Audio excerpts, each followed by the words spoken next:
Wow, I cannot believe I'm making this video.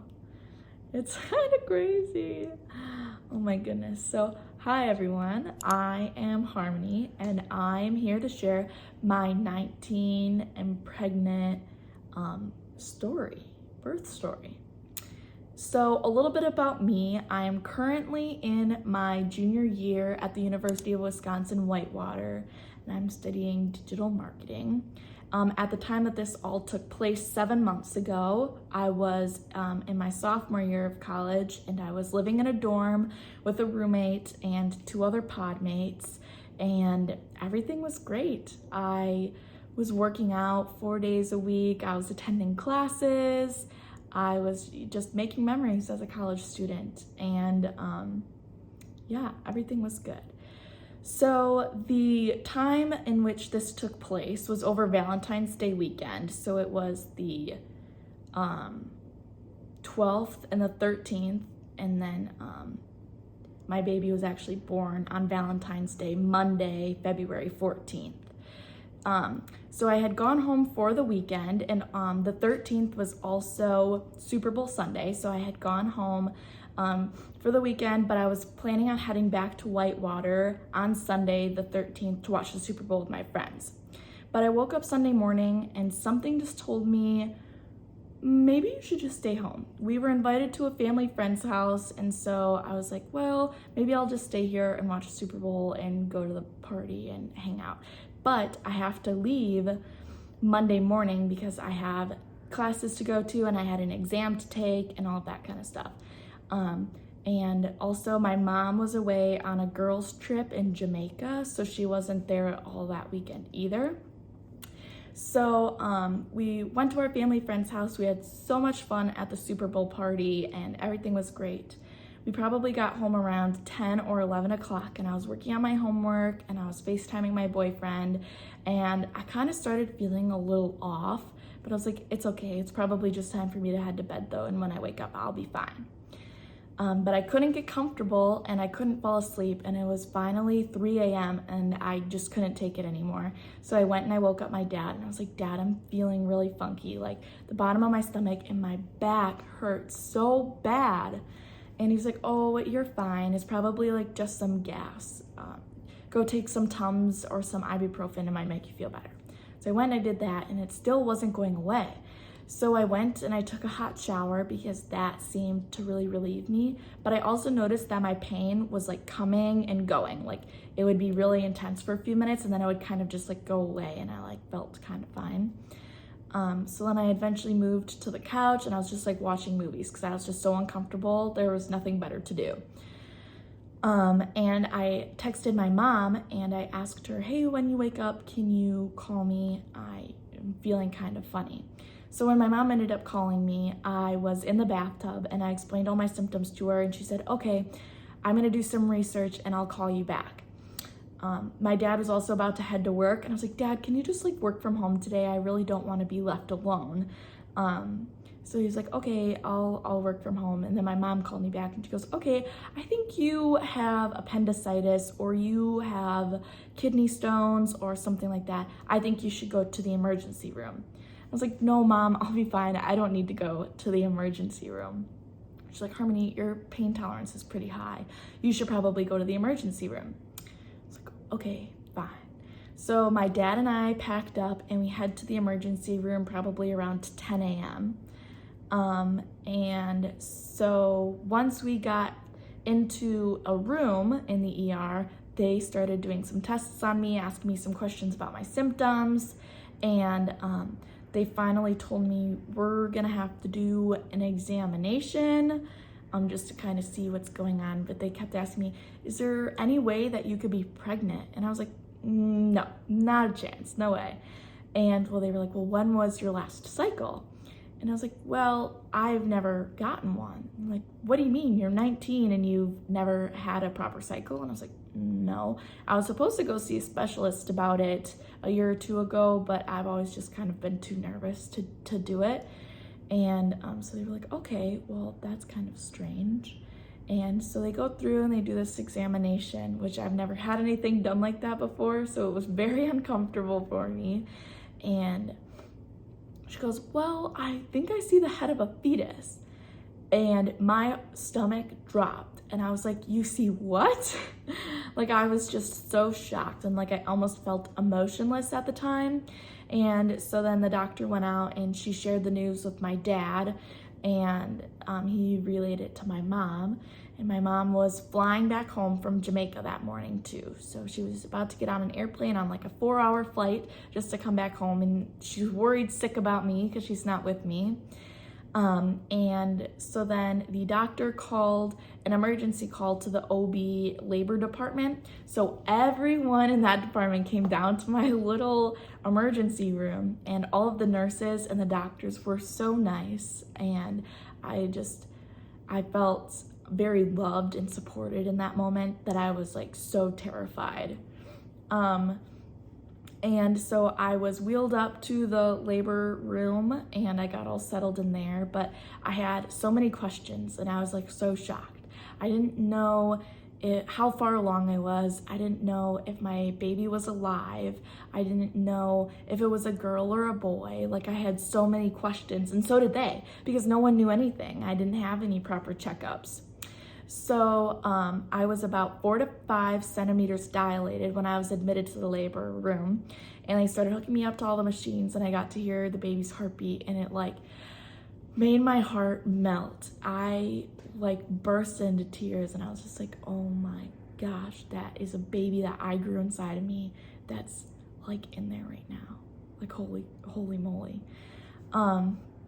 And so my dad was there with me, and he was like an all-time supporter. He was awesome, and he helped me through all of my back pain, and we watched Impractical Jokers for hours. And the nurses told me that based on their judgments that they thought the baby was going to be a boy. So I had came up with a boy's name while I was there, and like had my heart set on that. And next, probably an hour or two later, they asked me if I wanted an epidural. And I was like, sure, that would be great. Let's do it. So they get me all set up for that, and it hurts. An epidural hurts a lot more than they say it does. I was very surprised by that, and I could feel it shooting down my legs, and it was just kind of very uncomfortable for me. So I don't know if it's just the person that did it, or if it's just how my body reacted to it, or if that's how it always feels. I don't really know. So though, I still always had control of my legs. Like, I remember people telling me that it made their legs completely numb. They couldn't feel people pinching their toes. And I had complete movement still of my legs. So, though I ended up learning a little later that my epidural had completely ripped out of my back. So I probably only had relief for an hour or two. But my labor ended up stalling, so they had me move from side to side, and I was sitting all the way up forward to try to progress my labor and keep it going. So that at some point the epidural must have ripped out. So I felt at least 80% of the labor and all my labor pains. So my labor still ended up stalling. They told me that I was probably going to have the baby around 7 p.m. 7 p.m. rolled around, and I was still like stuck at an 8, and then I was stuck at a 9 for a while, and they ended up putting me on Pitocin, which made all my contractions so intense, and it hurt so bad. And luckily I had a very supportive nurse that helped me through all my contractions. And it's so crazy because people like take labor classes where they learn what they need to do while they're in labor, and I didn't have that. So I was very fortunate to have a supportive nurse that kind of gave me her expertise on it. And the biggest thing that she told me was, the more it hurts, the harder you breathe. So here I am huffing and puffing as hard as I can, and it hurt so bad. And my mom had finally landed and made it back, and she probably made it back around 7:30 p.m. that night. And so then my dad ended up being able to go home, where he told my younger brother and sister what was happening, because they were at school the whole day. So my dad was like, I'm not going to stress them out and tell them what's wrong with their sister. I just want to be able to tell them in person and not have them worry, whatever. So my mom came at 7 p.m.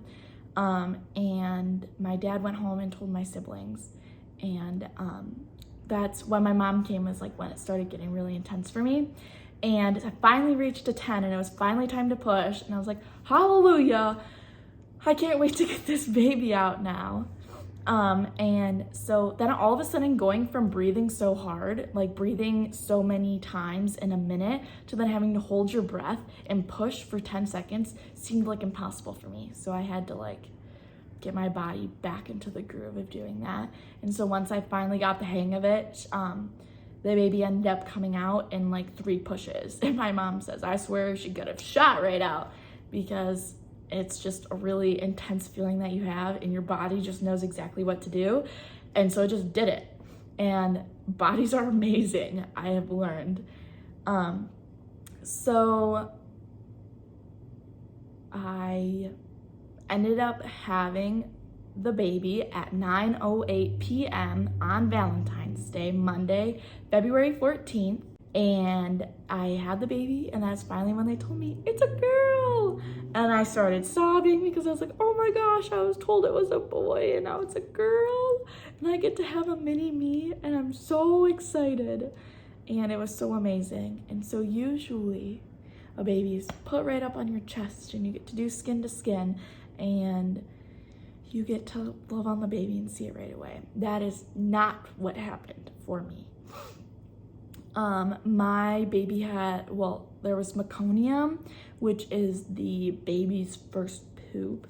And so she actually had ingested that into her lungs, and so she was not breathing very well. And she was also completely green when she was born. She looked like Shrek. And my mom said her eyes were so wide open, and it was a really surreal moment. So though they ended up having to take her away, and they were doing work with her on the little bed that was right next to me. And they said, though, your baby's really sick. We need to take her into the NICU right away. And so they ended up wheeling her away, and her NICU nurses coming in and out of my room, and they were like, Harmony, your baby is very, very sick. She's very, very sick. Her lung is completely collapsed, and we may have to transfer her via helicopter to a different hospital. And so that was really scary for me because 1, I haven't even gotten to meet her, and 2, I didn't know what the future had to hold for her. And so all of these emotions were flooding in at the same time, and I felt very hopeless too because I had just had a baby, and I had 2nd degree tearing, and so I was just a blob on the hospital table at the moment. And getting all of that work done on me, and knowing that my baby was sick and that I couldn't be there to do anything or to be there to hold her little hand or anything like that. And so though she ended up bouncing back, and she was able to breathe better on her own. She was still on oxygen for a few days, and she was on a feeding tube. She had an IV through her umbilical cord and a few other cords all around her. So I'll insert a picture so that you can see what she looked like with all of her cords, and it was so sad. So I ended up getting to meet her and getting to see her probably around 1 a.m. So she was already like 4 or 5 hours born already. And so I finally got to get up and go into the NICU and see her. I got to hold her little hand and have my first interactions with her, and I was just like, oh my gosh, this baby grew inside of me for 9 months, and I had no idea. And she is perfect, and she's just truly amazing. So she was born at 7 pounds, 9 ounces, and 21 3/4 of an inch long. So she was a regular sized baby, and she's a very long baby actually too. And she grew in my belly, and I had no idea. I didn't have symptoms. Looking back on it, I guess I had little symptoms here and there, but it wasn't anything that I would have suspected, like, oh my gosh, I think I'm pregnant. Let me take a pregnancy test. So I finally got to hold her the next day. So that was a really special moment too. But something else about my whole birth story too is I went into the emergency room with extremely high blood pressure, and they were very alarmed by that. And I had something called preeclampsia, which is just a high blood pressure and protein in your urine, and it just makes you and the baby at very high risk. So usually mothers that have preeclampsia go into labor early, and it's usually a C-section because the only way to get your blood pressure to go back down is by having the baby. So I'm not entirely sure about all of that, but that's like some of the research that I did. And so like, I'm not a doctor or anything, so I don't know all the legitimate terms of it, but I do know that it was a really serious condition, and that I'm just so thankful that my daughter and I were okay, and that we are good and we're healthy. So then the next big part of having a baby is naming the baby, because you can't leave the hospital until the baby has a name.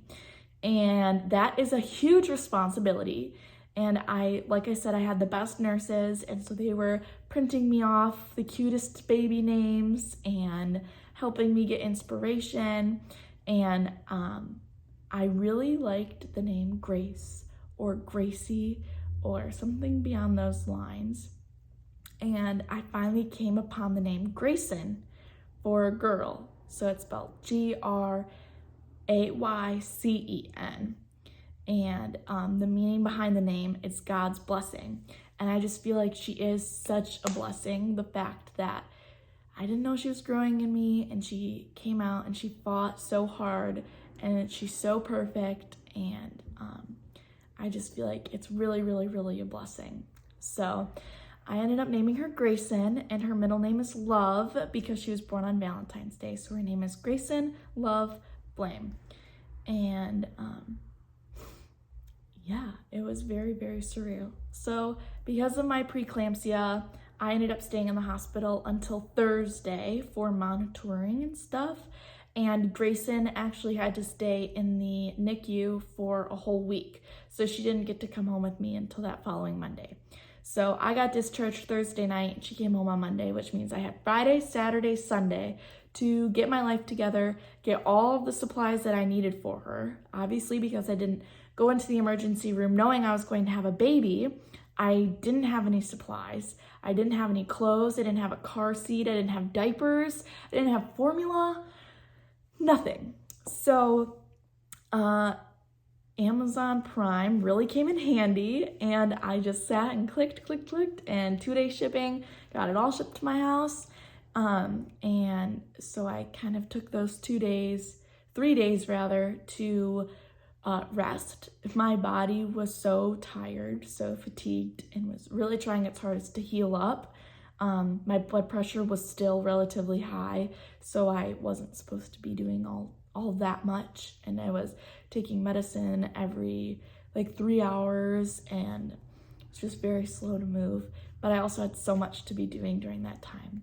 She needed a safe place to sleep, a safe place in the car. She needed clothes for her body.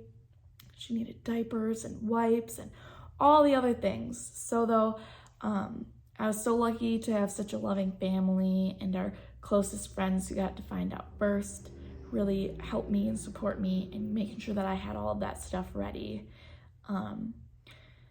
So it ended up being a few days before I got to tell my friends, so I can kind of do a whole different video about that, because that's a whole different thing. Telling my friends and my family and all of that kind of stuff was terrifying.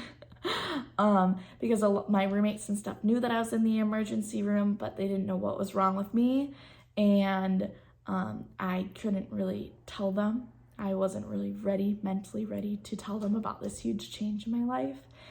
But so that is basically my birth story, and I'm sure there's tons of information that I forgot, but that's the overall gist. And it was the craziest day of my whole entire life, but I wouldn't change it for the world.